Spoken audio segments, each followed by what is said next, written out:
Good morning, everyone. Hello, hello, Callum. How are we all doing? I'm actually away from home today, so I've not got the usual mic, but you should hear me still. It just won't be as clear. Hey, guys. We'll just wait a few minutes.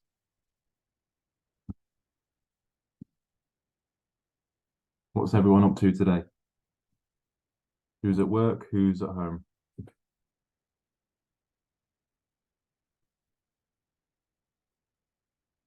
It's always interesting to know what people do with their day. Dwayne working from home, Diogo at home, mowing the lawn. Yeah. To be fair, I mowed the lawn yesterday. I do enjoy mowing the lawn. Matt's working from home.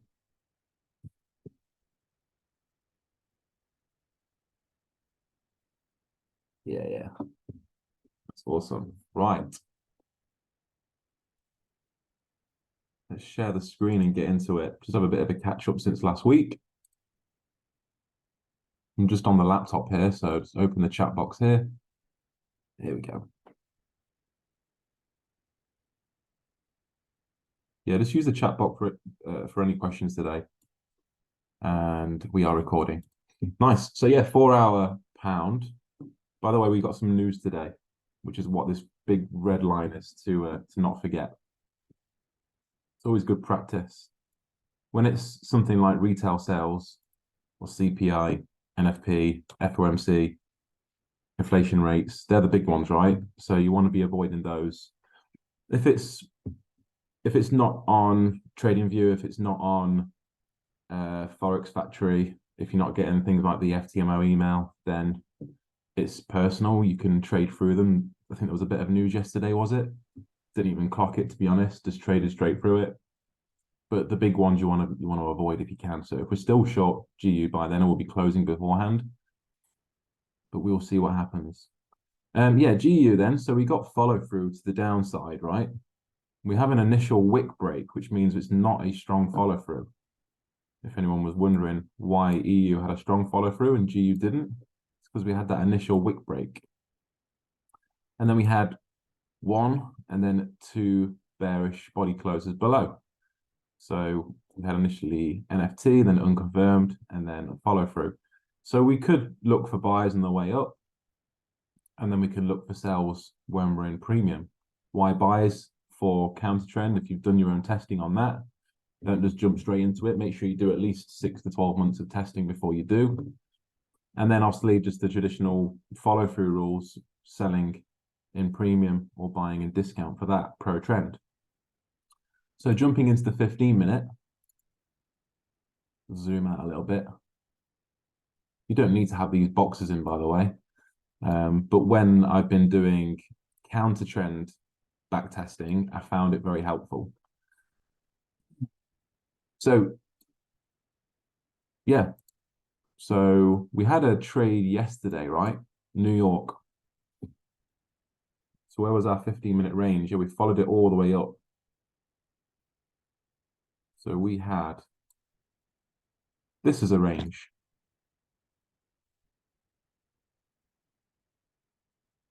And it swept the highs, swept the range highs in premium after a bearish follow through. So it was an absolute valid trade. Did anyone take the GU short yesterday?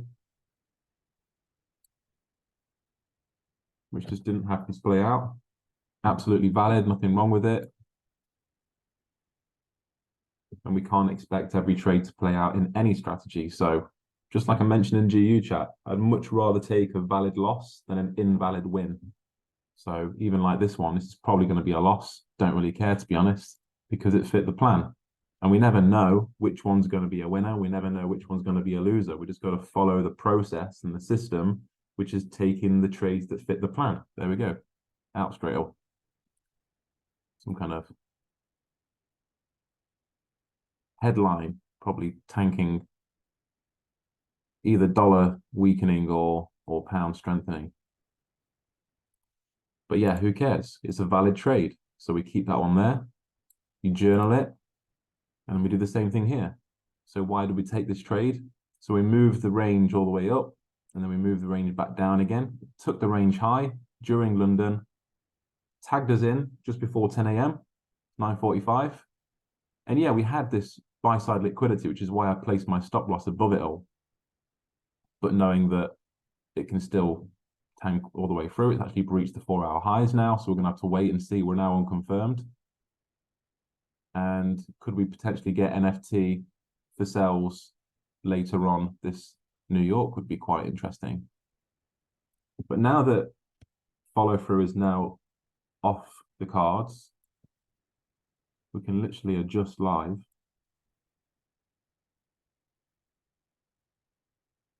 Yeah, I think there was a second entry yesterday, but it was entry after 3 p.m. For me, I'm finished at 3 because I'm off picking the kids up from school. So I think the entry might have been like 3:15 or something. Plus with like risk exposure, by then I was 2% down yesterday, which is my max drawdown for the day. So I wouldn't be interested in a third trade. So what we got here, look, so we can move our range high up to current price. We'll note where the range was. Remove the previous follow through, that's invalid, and I'll just remove that as well. We'll just wait. We've not had a new fractal low yet, but this, if this candle currently closes bullish at 2 p.m., this will probably create a new fractal low and we'll move this up.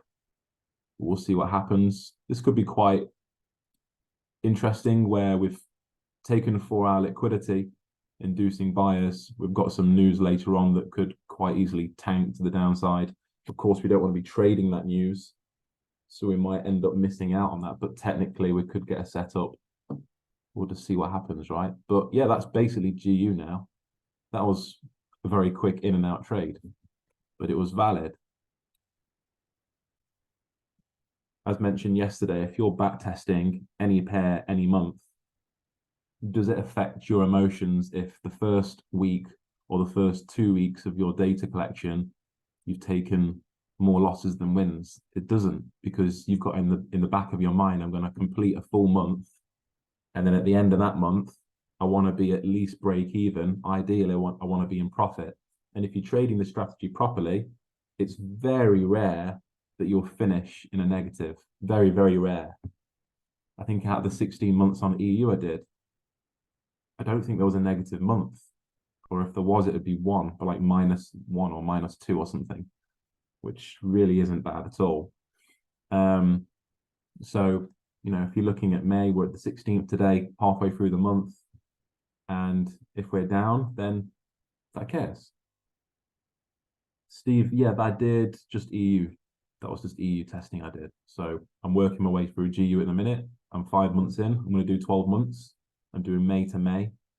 So I'll be doing another 3 to 4 months today, and it will be finished. But I won't be sharing an interactive chart because we had a mole in the Discord apparently sharing my interactive chart and passing it on as his own or her own, which was interesting. Would I recommend one pair or both? Yeah, I mean, the strategy works on both, absolutely. But you need to make sure you've tested them both for at least 12 months each. So stick with one. Make sure you've nailed down the criteria, test it, and test that one pair 2 or 3 times as well. Like I've gone over GU probably 3 or 4 times and EU 5 or 6 times now. So I'm -2 for May now. In fact, -3 for May now with this one. What pair would I recommend testing other than dollar? I haven't tested any that aren't dollar related, so it's completely up to you. I don't think at this stage it's necessary to add more pairs.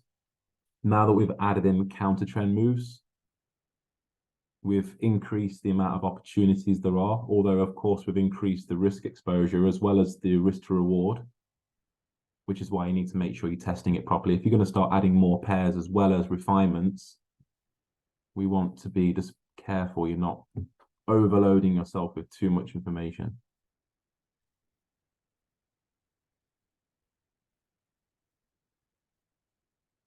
Diogo, you got a chart to share? What's your question, dude?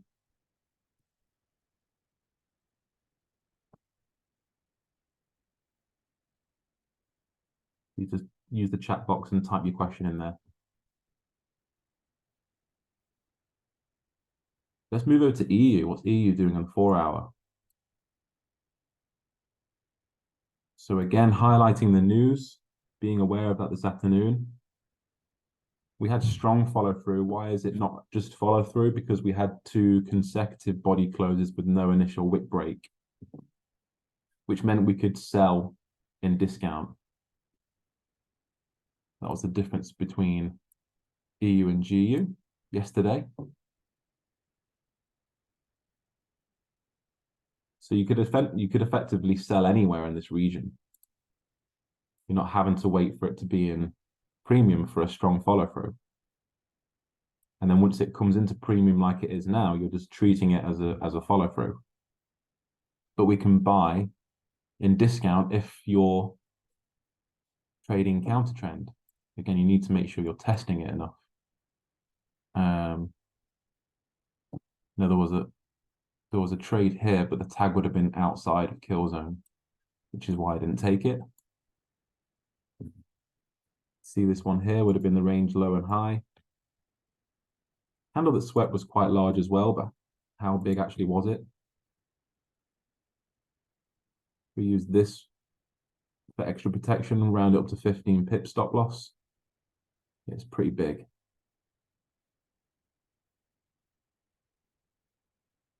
Knowing that you could come into premium and we could turn around quite easily, that'd be something that you'd probably think, do I really want to be taking that? But it was a tag outside of kill zone anyway. Yeah, so with strong follow through, in this case bearish, you can sell basically anywhere in that region, right? And if you're trading counter trend, you can buy in discount. So there's blue area only. So I wouldn't be buying in premium.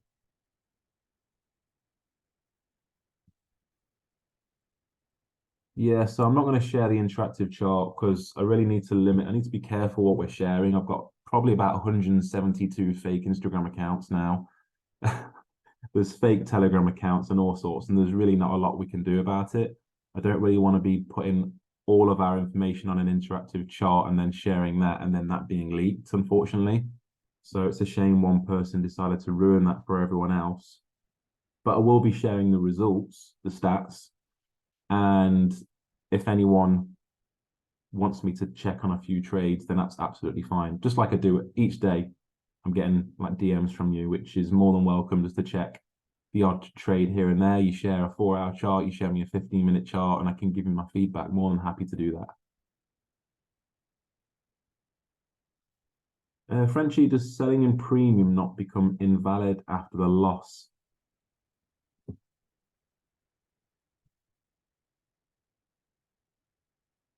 No. So we've still got strong follow through. It's still directional bias is still bearish for pro trend, right? You're talking about the loss yesterday on EU.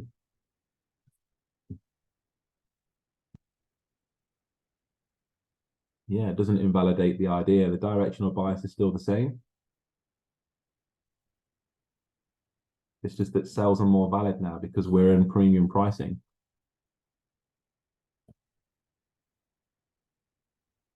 Yeah, so if we've had strong follow through, it's the downside, and we're in premium, you're basically treating it as follow through because that's the only time you'd sell after follow through anyway. Apart from with strong follow through, if you can get a 1 to 2 and not a 1 to 3, you can trade that. But it's likely, you know, in this scenario, we've got strong follow through to downside prices in premium, it's likely you're going to get a 1 to 3. It's more like if you've got a really tight 4-hour range like this, that's when you'd really have to factor in more 1 to 2s. This is quite a wide range. So we'll see. I mean, this may be a zero trade New York session. I'm just conscious of that news because news really, you know, it causes the moves, it causes the sweep of the day.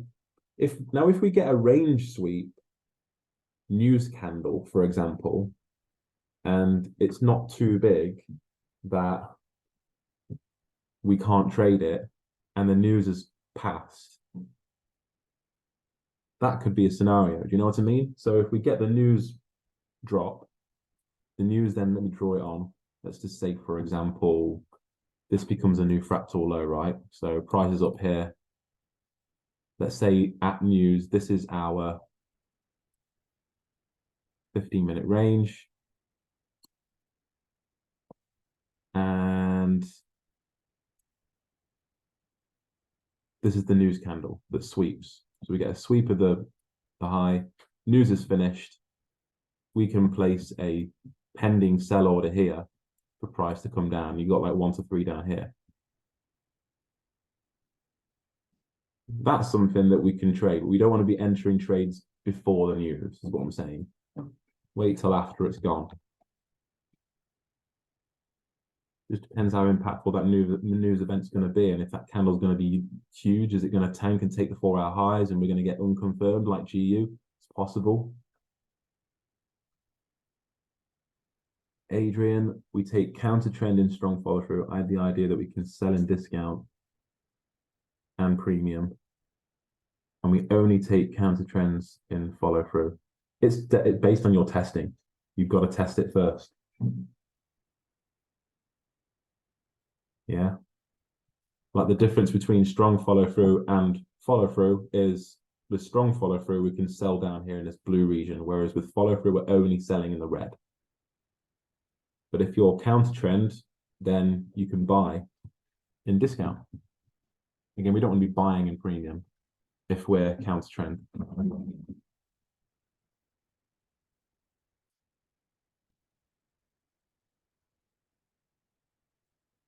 Just let the dog outside. So yeah, it'd be an interesting one with the news.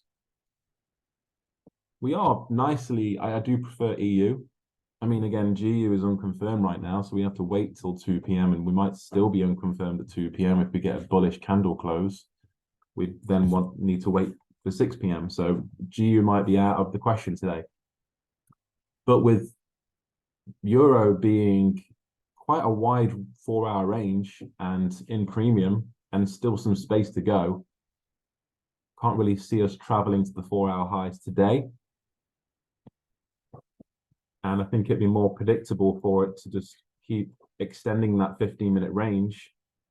And then, like I say, potentially the news will take the highs and we can place our sell orders for a nice premium sell and follow that trend direction, that momentum to the downside. That would be my ideal for today. But we shall see. We shall see.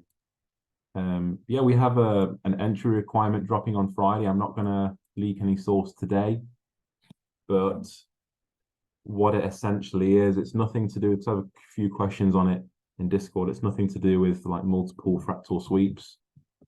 If you saw, you probably saw the image and zoomed in on it last week. So as you'll probably know, it's called extended sweep, but it's something that's definitely producing some additional results. So what did we have? We had strong follow through, which added 28%, I think it was, over a 16-month period on EU. Then we had counter trend play, and that was just on follow through, by the way. On that EU interactive chart, that didn't include counter strong FT, but that added another 20-odd%. And then so far, the entry refinement is doing really well. That's by far giving the biggest boost in additional results. So we're excited to launch that. And once you've done all that, that's when I'd say, okay, are you happy with the amount of trades you're taking, or would you like to add in other pairs? But for now, wait for this refinement that's coming out on Friday. We've got a bit of content to record for you on that. Get a PDF as well. There's a few refinements been chucked into the mix, so we want to make sure that it's as simple as possible, get it all down on paper, and in a nice, short and sweet, simple video to follow. Has anyone got any questions about price action today on the two pairs?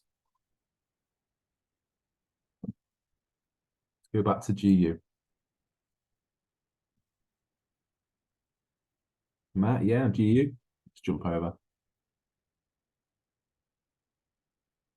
Sorry, I don't know if maybe Can you work your name, Scott?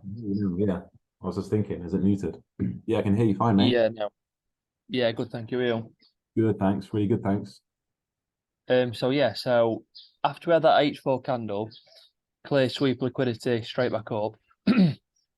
Just like the V shape of it, the sheer momentum it's come back up. Hmm. Um, Like this is that spike lower down and back up again, probability? you mean? Yeah, exactly. Yeah. So that's just like to me that's a sweep liquidity straight back. But for the sell, you're just sort of betting on a down wick to mitigate something down there, aren't you?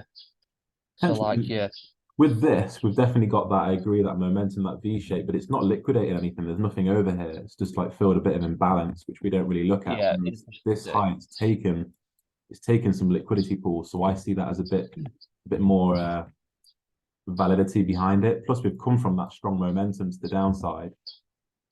Right. So, like from a technical point, like we take a 4 hour liquidity pool and we get that reaction, and then we've had the momentum Yeah. follow through with it. Of course, we need some kind of a pullback. Those that actually control the markets, if they want to continue selling, they're going to have to buy it first. And if we've taken Yeah. liquidity pools again, like even how we used to trade, that's a clean draw on liquidity on the 4 hour, which is inducing people long. And then if we get that 15-minute setup, we can continue. Yeah, that's how structure builds, isn't it? It takes liquidity and then it will create a new strong high when this low breaks. That's the way I see it. Yeah. So are you completely discounting like the fact that we couldn't break this? Yeah, absolutely. Yeah. You are discounting that. Yeah, discounting it completely. We're not looking at like supply and demand order blocks or POIs in that kind of sense. We're just following a set of rules and trusting in that Yeah. over a sample size. Yeah. And Right, mate. even, Yeah, that's all.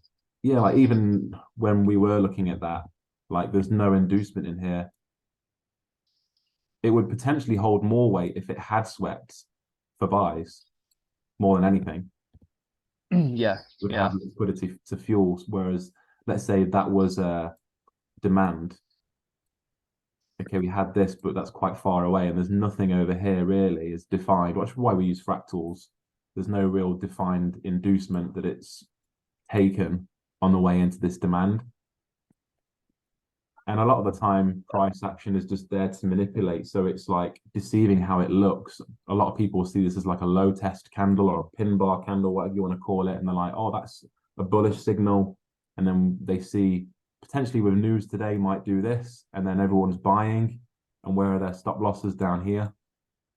And then, of course, that's where the volume is. So it takes them all out. And that's how we've been trading for a number of years. We take out liquidity pools, follow trend, which essentially is this so far. Yeah.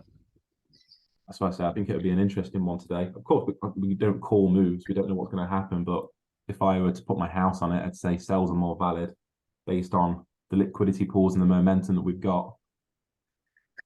And also just drawing liquidity in as well. The fact, like you mentioned, there's a lot of sell side liquidity over here. Let's say that one, for example, that in itself is a magnet for future price. Like it's come close to, and then it's inducing buyers, could be collecting orders higher up, and then it might want to come back down to take what's below there because it's another liquidity pool, right? Yeah. Yeah. Yeah. Makes sense. Yeah, but good questions. Thanks for inputting on that. Steve says once the liquidity chain goes, in theory, the whole lot should go. Yeah, like if we're really shifting to the downside, we've got a lot of sell side liquidity that will be taken at some point. A lot of it rides on economical factors, right? And what do people want to do? What's happening with inflation and how it affects the pound versus the dollar, I guess. Whereas we're just purely technical traders. But I do like the way this looks. I do. I think it looks quite inducing to the upside. We've swept a liquidity pool, which we can see we've had a reaction and it's it's not closing above, but we do have that news. So we're going to get a bit of volatility, which can be unpredictable. Of course, it could shoot higher. It can do what it wants. It's not an entry for us. We looked at EU for buys, counter trend. I don't think we had any on GU. No.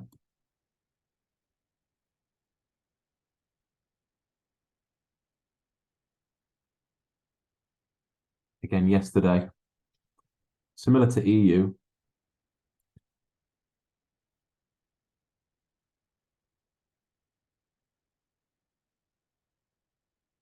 we had a sweep here in discount if you're trading counter trend, but the tag would have been 10.30. And that would have been valid actually.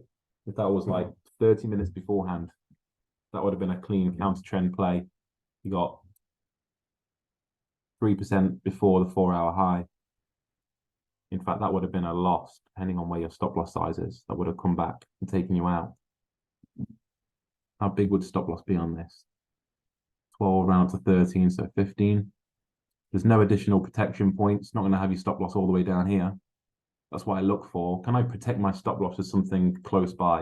And if there isn't anything close by, I'll use a 2 to 3 pip stop loss buffer. I'll round it up first, so 13, and add another couple, so 15. So this would have been a 3-1 before it pulled back. But it was outside of kill zone, so I'm sticking to that rule. And then we took that loss. And then this pullback here, the most recent fractal's way up here. And the range sweep was here. Yeah.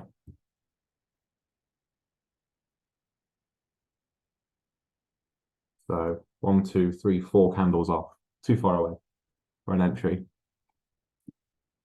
So yeah, let's see what happens. Let's see what happens today. I've got a bit of back testing to do today, so I'm interested in that. I'm focusing on GU now and including all counter trend moves. We're doing follow through, no follow through, strong follow through, counter trend moves, and the extended sweep entry refinement as well. So we'll be submitting all the stats on that.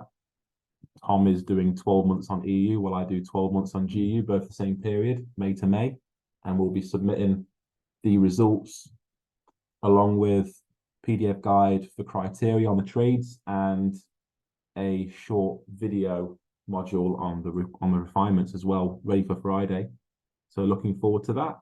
And any questions that you've got, especially those watching this on the recording, as usual, just send us questions in the questions channel or send us a DM and we'll pick it up later on today. Thanks everyone for joining in. And thanks for the questions as well, guys. It's good to keep it active. Catch you all later. Cheers, guys.